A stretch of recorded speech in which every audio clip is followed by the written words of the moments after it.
más de un centenar de artículos de investigación y artículos y libros de divulgación científica. Le han sido otorgados 8 patentes y 7 registros de programas de cómputo.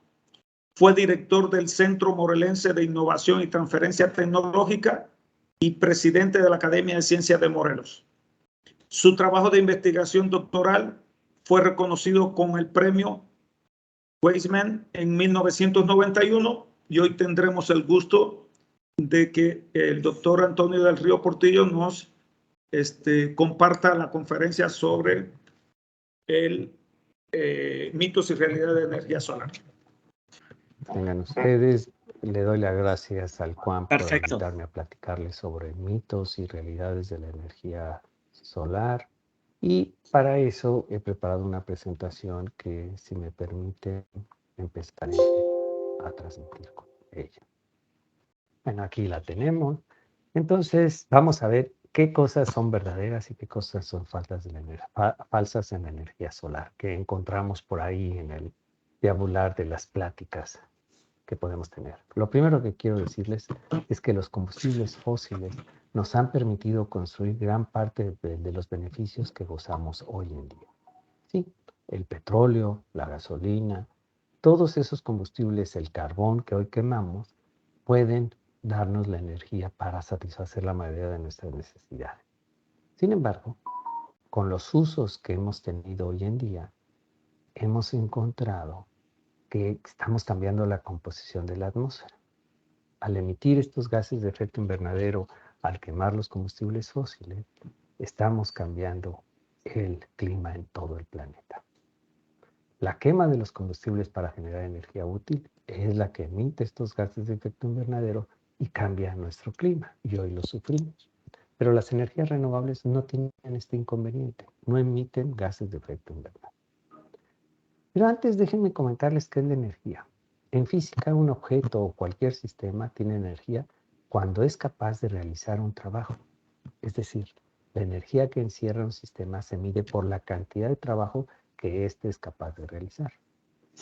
Por ejemplo, nosotros como personas usamos energía química de los alimentos para hacer trabajo, ejercicio, hablar, etcétera, etcétera. La energía en física entonces se mide y es muy diferente a la energía emocional. Por ejemplo, la energía de la alegría. Esa normalmente no se mide. En cambio, la energía que usamos nosotros en física siempre se mide. Y se puede medir de muy diversas maneras. Pero seguramente ustedes saben que la energía tiene diferentes manifestaciones. La energía luminosa, la energía sonora, la energía mecánica, calorífica, magnética y cinética, entre muchas otras. Pero entre todas ellas la podemos transformar. Podemos transformar energía química en energía mecánica o energía mecánica en electricidad. Por ejemplo, al hacer ejercicio usamos la energía que obtuvimos de los alimentos. Parte de la energía de esos alimentos se usa en nuestro metabolismo cotidiano, además de hacer ejercicio.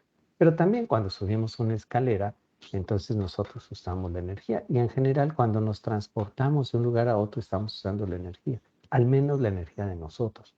Pero también podemos utilizar la energía química almacenada en la madera, por ejemplo, para cocinar, o en el gas.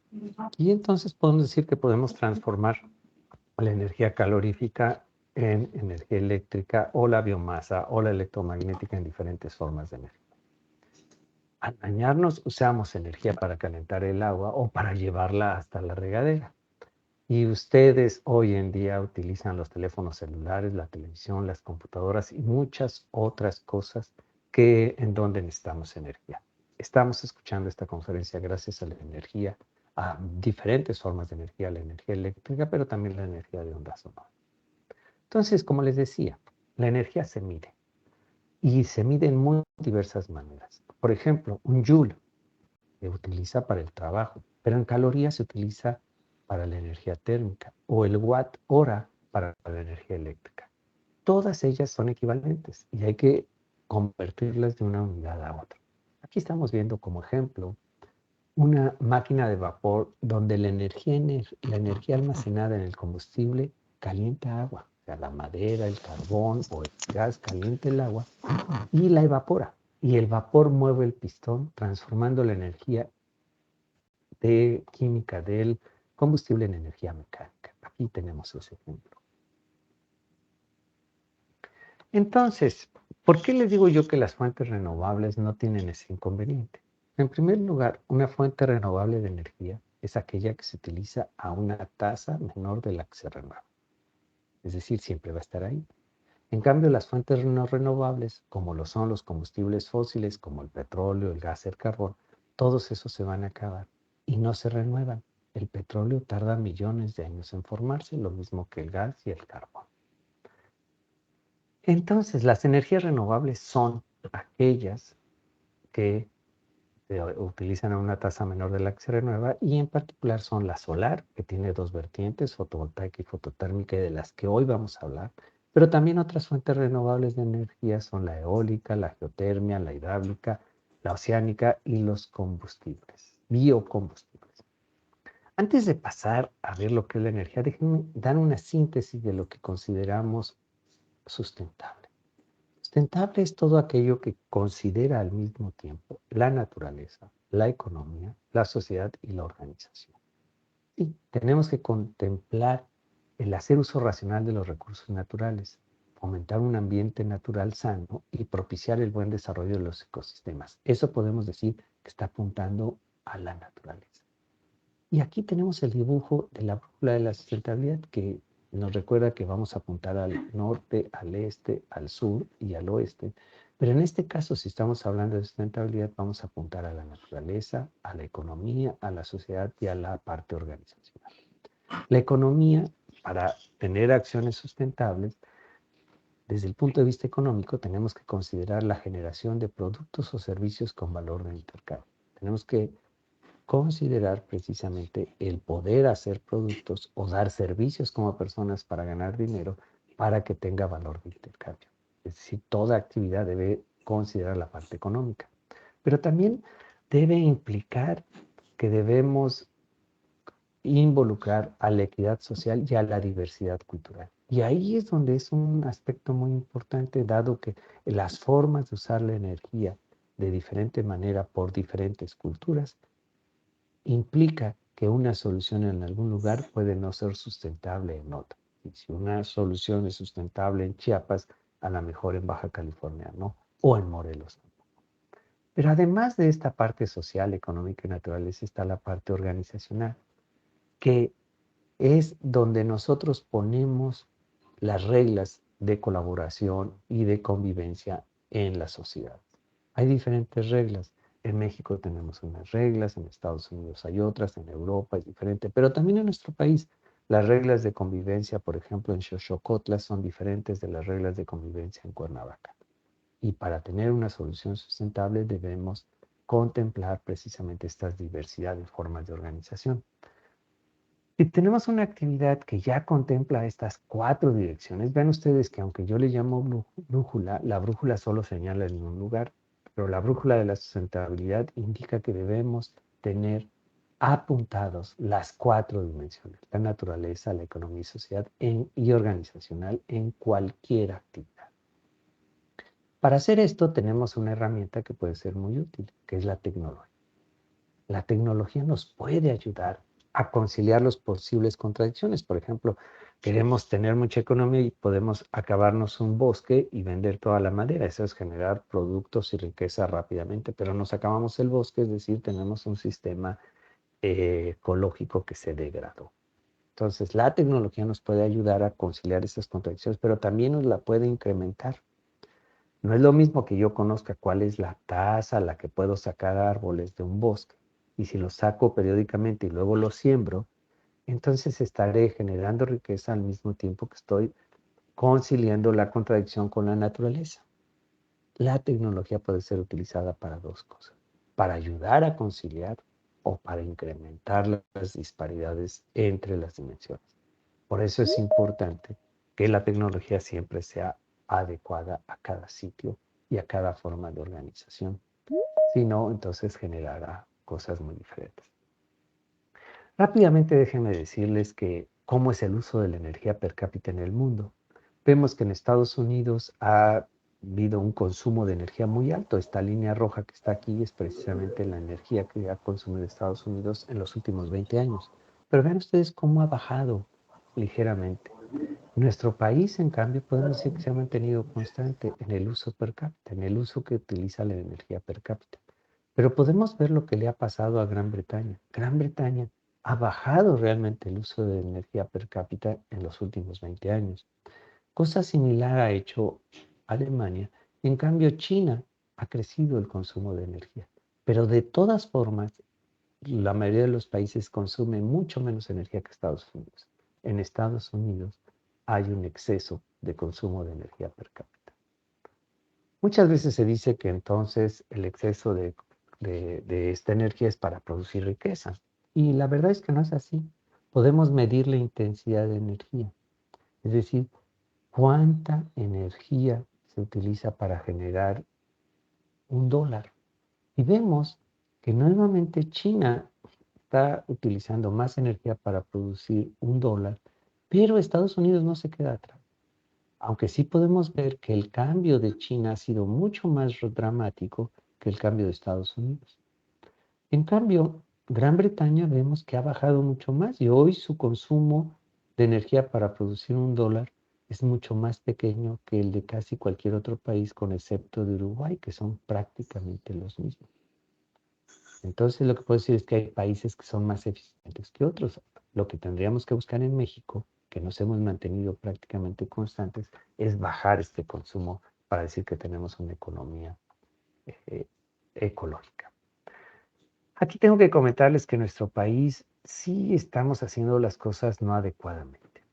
Por ejemplo, aquí vemos que los combustibles fósiles son la fuente de energía fundamental para nuestro país y tenemos muy poquita de hidroeléctrica, que es la segunda. Pero lo que me da gusto comentarles es que, por ejemplo, vamos a ver la energía eólica. Aquí vemos cómo crece paulatinamente. Cada vez se está volviendo más importante la energía eólica. Y lo mismo pasa con la energía solar. Estas dos fuentes renovables han crecido últimamente. Y eso es bueno. La sociedad mexicana se está encargando de conseguir este tipo de eventos. Sí, la sociedad mexicana está buscando una fuente de electricidad más limpia. Aquí esta gráfica, lo único que les quiero comentar es de que en todo el mundo es posible generar energía renovable. Si tenemos una ilustración de tipo azul, quiere decir que con fuentes renovables de energía podemos tener más de 22 veces la energía que se consume hoy. Por ejemplo, en Norteamérica, en Estados Unidos y Canadá, podemos generar 10 veces la energía que consumimos hoy con energías renovables. Donde están un poco más complicadas las cosas son en Europa, pero se puede producir entre 2 y 5 veces la energía que se utiliza hoy. Eso quiere decir que las fuentes renovables de energía son posibles utilizarlas hoy. En México, el compromiso que hicimos para el año 2050 es que teníamos la mitad de la energía con energías renovables. Y eso está en duda, aunque en el año 2018 sí cumplimos el tener el 25.8. Pero hoy en día tenemos que definir una nueva estrategia, porque yo quisiera que en México hubiera 100% de energía en el año 2050. Y es posible, pero tenemos que hacer algunas acciones. Y por eso quiero comentarles precisamente los mitos en energía solar de sistemas fotovoltaicos y los mitos de los calentadores solares. Quiero que ustedes se lleven el día de hoy la conceptualización de lo que pasa con la energía solar fotovoltaica y de cuáles son mitos que dicen que suceden cuando no es así. Primer cosa, los solar fotovoltaica. Los sistemas fotovoltaicos transforman la luz solar en electricidad directamente. Estas placas que vemos aquí, que están instaladas en el Instituto de Energías Renovables, les pega el sol y producen electricidad directamente. Vean ustedes, no tienen partes móviles. La radiación solar se aprovecha y lo que sale de aquí son cables con corriente eléctrica. Puedo decir que antes eran muy caros. Hace 20 años eran caros. Pero hoy en día son baratos y pueden ser instalados en los techos de todas las edificaciones. En nuestro país, la energía energía solar fotovoltaica es una verdadera alternativa. Quiero explicarles rápidamente qué es una celda fotovoltaica, que es la unidad que tienen estos paneles.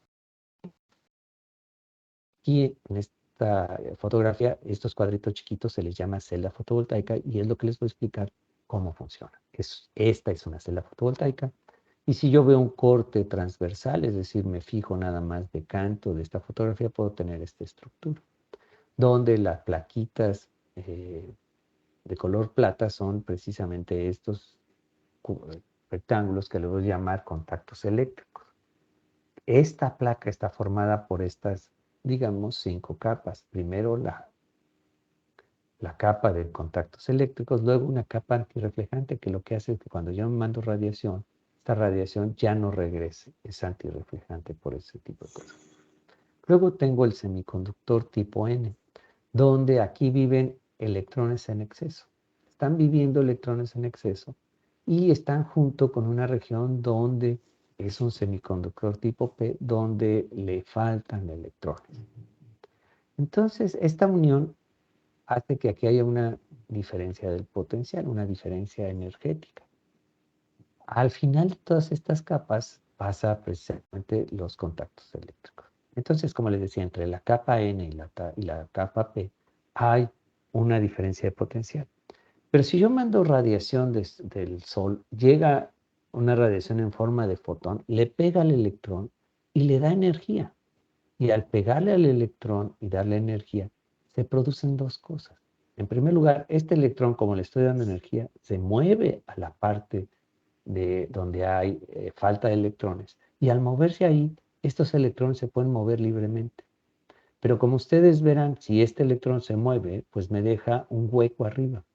Y este hueco arriba se queda cargado positivamente. Pero también se puede mover, porque si aquí hay carga positiva, el electrón que está al lado puede moverse a donde estaba el hueco y entonces hay una corriente eléctrica. Este se mueve para acá, este otro se mueve para acá y este para acá. Entonces hay un flujo de electrones y hay una corriente eléctrica. En nuestro país quiero comentarles que cada metro cuadrado puede generar 0.5 kilowatts hora al día. Y yo aquí les hago la pregunta a ustedes. ¿Cuál es el consumo al bimestre que ustedes tienen en sus domicilios?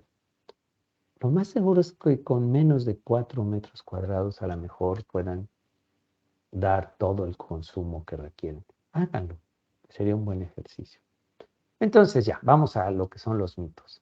Se dicen que los sistemas fotovoltaicos son caros. Y como ya les mencioné, pues no son caros. Porque hoy los sistemas fotovoltaicos cuestan el 20% de lo que costaban hace 10 años. Sí, si hace 10 años costaban 100 pesos, hoy cuestan 20. Ahora son menos caros que pagar la electricidad a CFE en tarifa de alto consumo o en la tarifa 2 de negocios. Si ustedes o algún familiar tiene un negocio y seguramente paga tarifa 2, es más barato que ponga paneles fotovoltaicos en los techos de su negocio. Y estoy casi seguro que esta inversión se recupera en 5 años. Entonces no son caros. También hay otro mito que dice que no generan en días nublados. Y la verdad es que tampoco es cierto. Por ejemplo, aquí tengo una fotografía donde hay paneles fotovoltaicos en climas fríos, donde generan electricidad inclusive cuando está lloviendo. Y se puede reducir hasta un 70% el total en días nublados. Pero la verdad es que en nuestro país los días nublados son muy pocos al año. Entonces, sí se genera. Baja la generación en los días nublados, pero en promedio podemos decir que generamos 0.5 kilowatts hora por metro cuadrado. Que la tecnología es nueva y que no nos da confianza. Pues yo les dije que hace 20 años eran caros, pues entonces quiere decir que ya llevamos 20 años de tecnología. Que requieren mucho espacio. Tampoco requieren mucho espacio. Por ejemplo, con menos de 16 metros cuadrados, en un techo de un cuartito de 4x4, les puede satisfacer la demanda de una casa de mediano consumo. Y otro ejemplo es que con 32 metros cuadrados se satisface la energía de un consultorio dental. Sí, acuérdense que en un consultorio dental hay aparatos que consumen mucha energía eléctrica. También se dice que son feos.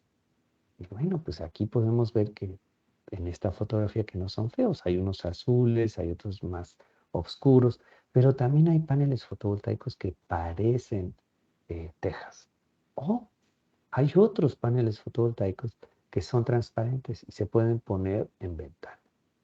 Entonces podemos hacer diferentes formas, usar diferentes formas de paneles fotovoltaicos para adecuarlos al tipo de arquitectura que tengamos. Por otro lado, se dice que se tiene que cambiar la energía eléctrica y eso es falso. No es necesario cambiar la energía eléctrica. Yo les puedo decir que tengo casi 10 años utilizando, instalé paneles fotovoltaicos y no cambié para nada las instalaciones eléctricas. Lo único que sí tenemos que comprar es que además del panel fotovoltaico debemos poner una cosa que se llaman inversores. Son unos aparatos que convierten la energía de corriente directa en energía de corriente alterna.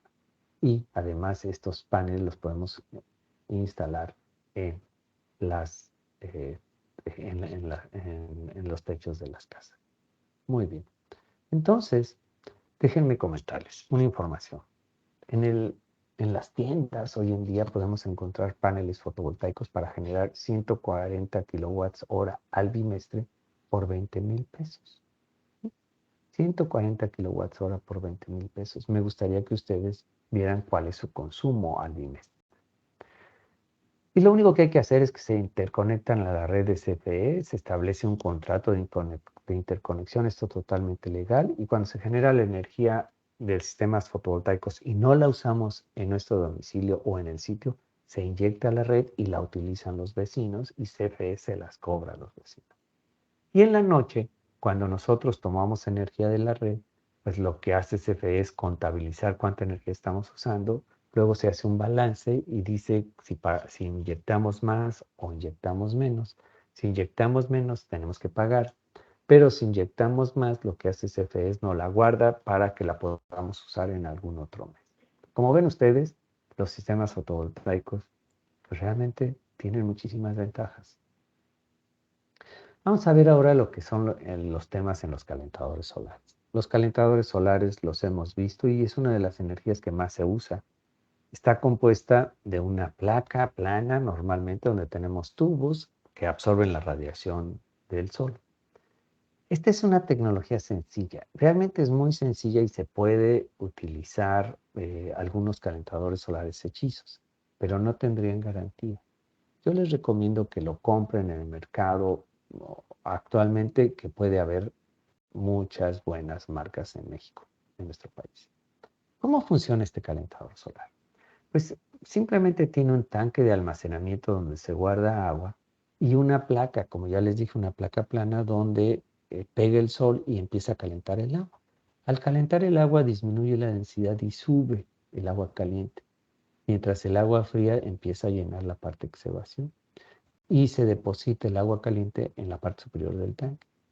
Si el agua del tanque no está circulando, entonces se empieza a calentar y empieza a recorrer este círculo varias veces. Esto se le llama efecto termosifónico. Si nosotros abrimos esta llave de la regadera o de la cocina, por ejemplo, entonces empezamos a utilizar el agua de arriba, el agua caliente. Mientras ingresa agua fría, se calienta por el calentador y vuelve a entrar al tanque. Así es como funciona el calentador solar. Por esto es muy importante que los tanques de almacenamiento tengan un buen aislante, porque ahí es donde vamos a almacenar el agua, que lo más seguro es que utilicemos al otro día. Bien, quiero comentarles que la alberca de Ciudad Universitaria México se calienta con energía solar que están en los techos de las oficinas. Y vean ustedes, a mí siempre me gusta esta alberca de Ciudad Universitaria México porque parece un microscopio. Vean ustedes, si nos ponemos de lado, volteamos la cabeza, podemos ver aquí la platina del microscopio, aquí el objetivo, y tiene una forma de microscopio muy bonita. Me gusta mucho esta alberca. Y esta alberca tiene, pues la mitad de la energía para calentar el agua la utilizamos con estos calentadores solares, lo cual desde mi punto de vista quiere decir que ya podemos usarla hoy en día. Entonces, ¿cuáles son los mitos de los calentadores solares? Uno que me parece muy extraño es que dicen que pueden explotar. Bueno, pues si se calienta el agua a más de 100 grados centígrados, pues a lo mejor sí pueden explotar, pero la mayoría de los calentadores solares alcanzan temperaturas por debajo de los 80 grados. Y en caso que llegara a ser mayor, hay válvulas de seguridad, como también existen las válvulas de seguridad en los calentadores de gas. Tienen las mismas válvulas de seguridad. Entonces, eso de explotar es realmente muy aventurado decirlo. Por otro lado, de pronto hay algunas personas que dicen que el agua hace daño porque se calentó con radiación solar. Y bueno, la verdad es que no es cierto porque el sol nos calienta a nosotros, nuestra ropa se calienta y se seca al sol la mayoría de las veces y la radiación solar no hace daño. No es lo mismo decir radiación solar que decir radioactividad. La radioactividad da causa de algunos otros problemas, pero no la radiación. Luego se dice que el agua no se calienta bien con la energía solar. Pues esto no es un problema de instalación de los calentadores solares, sino más bien es un problema de cómo las personas lo instalan. Aquí en esta fotografía vemos un calentador solar y vean ustedes cómo hay un tubo muy largo que va del calentador solar a donde se usa el agua caliente. Y este tubo, pues cuando pasa el agua caliente por aquí y circula, pues se va enfriando. Y entonces podemos decir que no llega muy caliente. Entonces, primero recordemos, el agua caliente se almacena en el tanque y de ahí fluye a la regadera, a la cocina y a algún otro lugar. Si la colocación de este calentador solar está lejos de los sitios de uso, el agua caliente se puede enfriar al pasar por las tubas. Otro de las cosas que solo funciona cuando hay sol, pues ya vimos que los paneles fotovoltaicos también producen electricidad y lo mismo pasa con los calentadores solares. Estos calentadores solares absorben la radiación directa, o sea, la radiación del sol, pero también absorben la radiación difusa, la que rebota de otros lugares, por ejemplo, de las nubes. Estos calentadores solares son también muy eficientes cuando el día está nublado. Otro de los que a veces me da risa es que el calentador solar da toques. Pues no, para nada da toques. El calentador solar, como ya se lo expliqué, no hay ningún cable de electricidad. Los que posiblemente pueden dar toques son los paneles fotovoltaicos si se instalan mal. Por eso hay que tener cuidado con quién va a instalar nuestros calentadores o nuestros paneles fotovoltaicos. Entonces les puedo decir que uno puede ir al supermercado y se encuentra los calentadores solares que almacenan 150 litros de agua caliente con un costo entre 10 y 20 mil pesos. Muy bien, por lo tanto yo digo que los calentadores solares pueden ser útiles. Déjenme ver un resumen. Ya vimos que la energía solar fotovoltaica y la energía solar fototérmica o de calentadores solares son útiles y las podemos utilizar, pero también las otras fuentes renovables de energía. El almacenamiento térmico de la energía o en biocombustibles o en baterías nos puede ayudar a cambiar a los combustibles fósiles. Si tenemos, por ejemplo, un sembradío, los desechos orgánicos los podemos transformar en biocombustibles y entonces utilizar lo que se llaman biocombustibles que también son renovables. Los paneles fotovoltaicos, como ya dijimos, los podemos poner en la mayoría del territorio nacional, arriba de los techos, y nos producen en promedio 5 kilowatts, 0.5 kilowatts hora al día en la mayoría del territorio mexicano. Con 32 metros cuadrados podemos darle energía suficiente para un consultorio dental. La energía eólica puede ser aprovechada fundamentalmente en las zonas costeras o en algunas regiones de Jalisco, Tamaulipas, Yucatán y Zacatecas. En Morelos no tanto. Una de las cosas que nos falta y que tenemos que empezar a cambiar es modificar nuestra forma de transporte y empezar a utilizar vehículos que se muevan con electricidad. Es decir, necesitamos definir un rumbo a la electromovilidad o uso de combustibles sustentables como el hidrógeno para tener un verdadero transporte sustentable. Es posible tener un futuro sustentable con energías renovables. Y desde mi punto de vista debemos empezar a trabajar ya para tener esta energía limpia, energía no contaminante y energía que nos puede mantener el ritmo de vida que tenemos. Muchas gracias.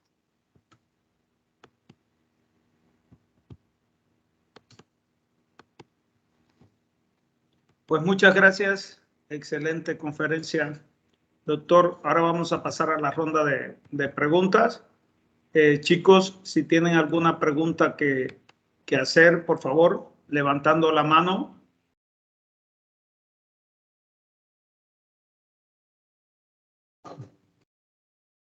Ok, por favor, Héctor Gutiérrez, adelante. Sí, hola, buenos días, muy buena conferencia, me gustó mucho.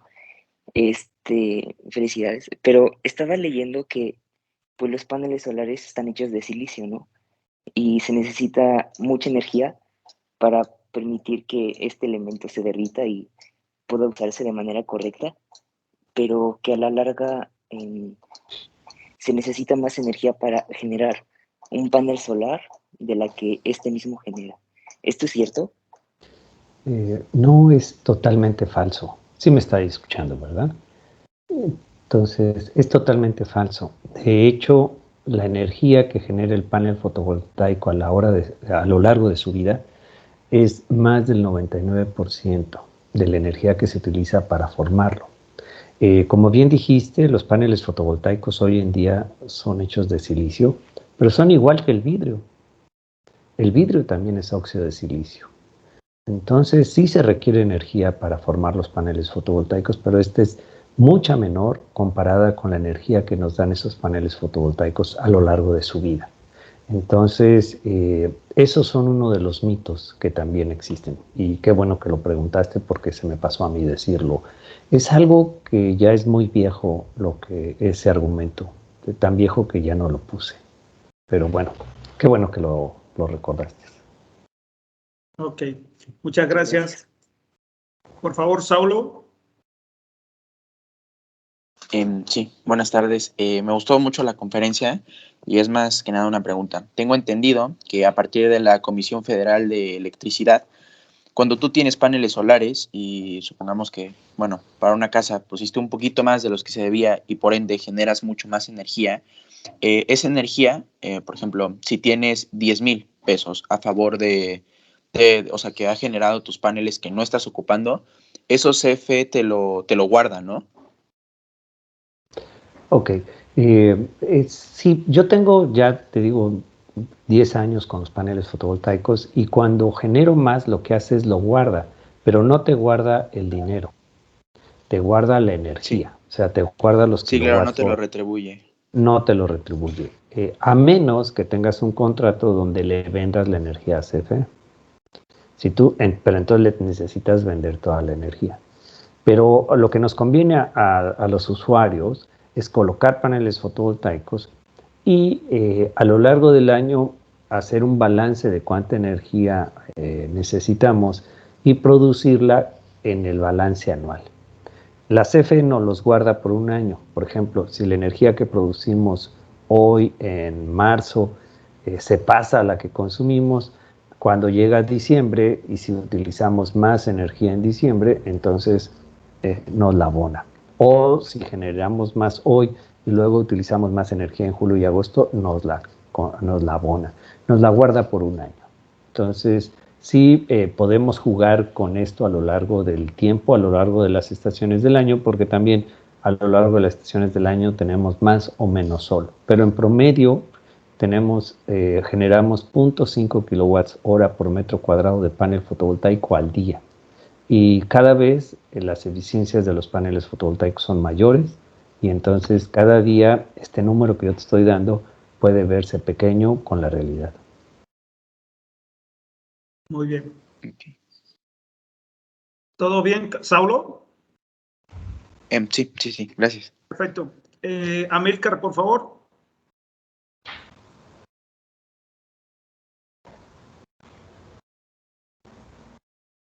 ¿Están así, Amílcar? Sí, perdón, es que me trabó la llamada. Más que nada quería felicitarla, me gustó mucho la conferencia y una de las preguntas que tenía justo surge de esto que decía que podríamos usar la energía que generamos extra y podríamos, si tuviéramos un contrato, venderla a la CFE. ¿Cree que esto podría ser como una fuente de ingreso para comunidades o para nosotros mismos, venderle la energía que nos sobra a la CFE, o cree que sería mejor lo que hace, que es guardarla?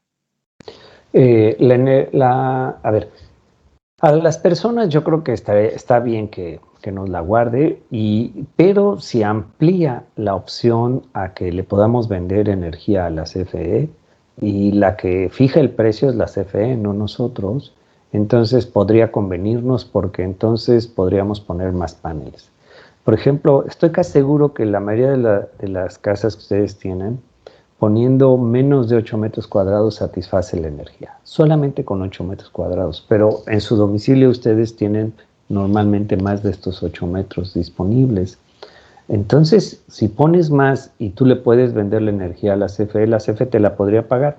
Obviamente que no nos la pagaría al mismo precio que nosotros la compramos, pero valdría la pena. Ahora, en las comunidades sí existe la opción de que la comunidad elija un terreno o ponga en los terrenos fotovoltaicos y sistemas fotovoltaicos y se la venda a CFE. Esto sí existe hoy en día y la CFE está promoviendo que las comunidades rurales se formen cooperativas para autoabasto y para generación de electricidad.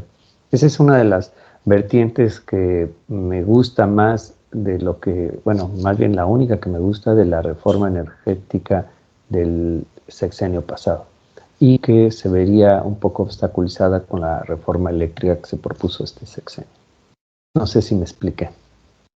Sí, muchas gracias. Y otra pregunta, ¿cree que, por ejemplo, podríamos hacer paneles solares, pero que en vez de paneles fueran como pinturas? Sí existen, ya existen las pinturas fotovoltaicas. No tienen tanta eficiencia como el panel fotovoltaico, pero ya existen las pinturas. Entonces, sí, en el ámbito científico estamos trabajando en eso. Y los paneles que se venden hoy en día son paneles rígidos, pero también ya estamos teniendo sistemas fotovoltaicos flexibles que pueden formarse a diferentes estructuras, o algunos son transparentes y ya se ponen en las ventanas. O sea, la tecnología está avanzando. Lo que hoy en día se puede comprar son paneles en silicio o de teluro de cadmio, pero esto es lo que está empezando. Hay muchos otros sistemas que ya están en fases experimentales y en premercado en muchos lugares en el mundo. Entonces, yo digo, sí, pronto vamos a tener una variedad de paneles fotovoltaicos que no nos imaginamos. Excelente. Sí, muchas gracias. Ok, perfecto. José Adolfo, por favor.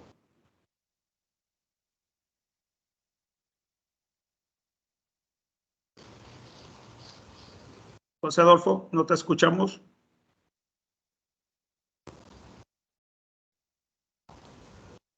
Hola, hola.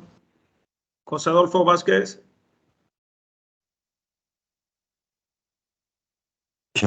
No. Ahora Hola. ya te escucho. Ya. Ya. Te escuchamos. Perfecto. Pues yo tengo una duda respecto a lo que dijo de que la CFE nos guardaba la energía. Según lo que sé, uno de los mayores problemas con la energía fotovoltaica es el almacenamiento, porque no tenemos o sea, es difícil, ¿no? La tecnología de las baterías todavía no está tan avanzada como para poder almacenar grandes cantidades de energía. Entonces, ¿cómo la almacena la CFE? La CFE no almacena energía de ningún tipo. Entonces, ¿cómo la guarda? La CFE no la guarda. O sea, la CFE nunca guarda. Cuando decimos que te la pone en un banco y te lo contabiliza después, lo que quiere decir son números. O sea, ella sabe, la CFE, que tú inyectaste más energía de la que consumiste. Y la diferencia te la va a ajustar cuando consumas más. Eso es lo que hace la CFE. La CFE no guarda energía, nunca guarda energía. Y nosotros somos los que podemos usar las baterías. Y cada vez las baterías son mejores. Y cada vez son más baratas. Les está pasando lo mismo que a los paneles fotovoltaicos. Las baterías hace 10 años valían, digamos, 100 pesos y hoy en día valen 50 para almacenar la misma cantidad de energía. Entonces las baterías también están bajando. Y las baterías además tienen algunas otras opciones. Las de hoy en día, las que mejor desempeño tienen son las de litio, pero ya están empezando a ser desplazadas por las de sodio. Y las de sodio también ya están empezando a ver películas de polímeros. Entonces, es muy importante que ustedes sepan que el sector científico, tanto científicas como científicos, estamos trabajando precisamente para hacer que las fuentes renovables sean una opción verdadera hoy en día.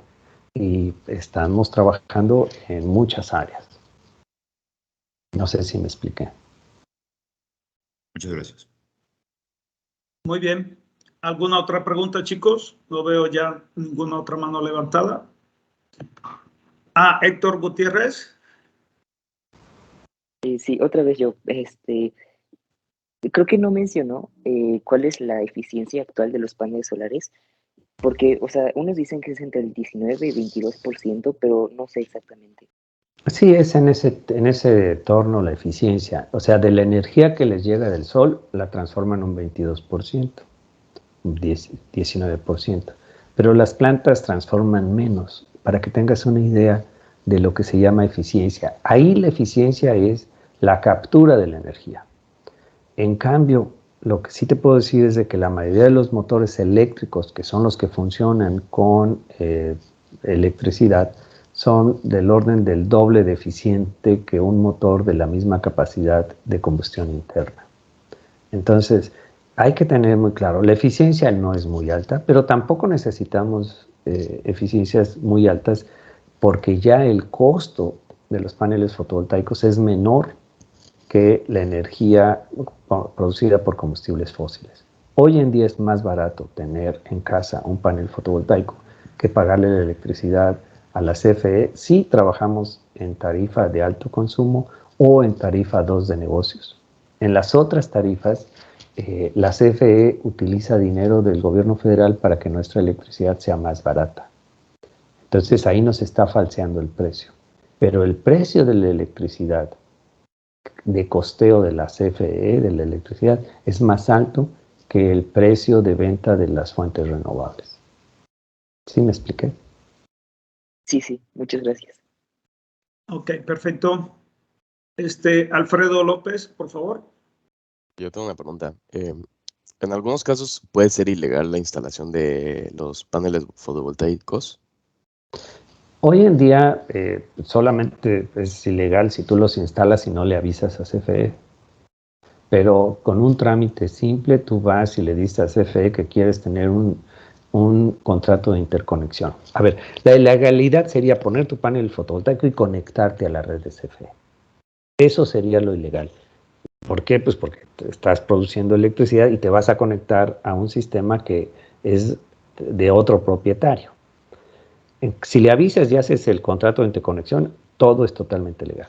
También hoy en día tú puedes instalar un panel fotovoltaico en algún lugar aislado sin avisarle a nadie. No tienes que avisarle a nadie, pero no te puedes conectar a la red de CFE.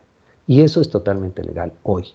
Hace 30 años eso no era legal. O sea, yo no podría instalar paneles fotovoltaicos sin avisarle a la CFE. Hoy en día sí lo puedo hacer. Puedo poner panel fotovoltaico sin avisarle, pero sin conectarme a la red. No sé si me expliqué.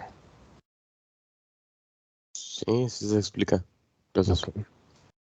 Perfecto. Pues muchas gracias. Creo que fue una conferencia muy enriquecedora.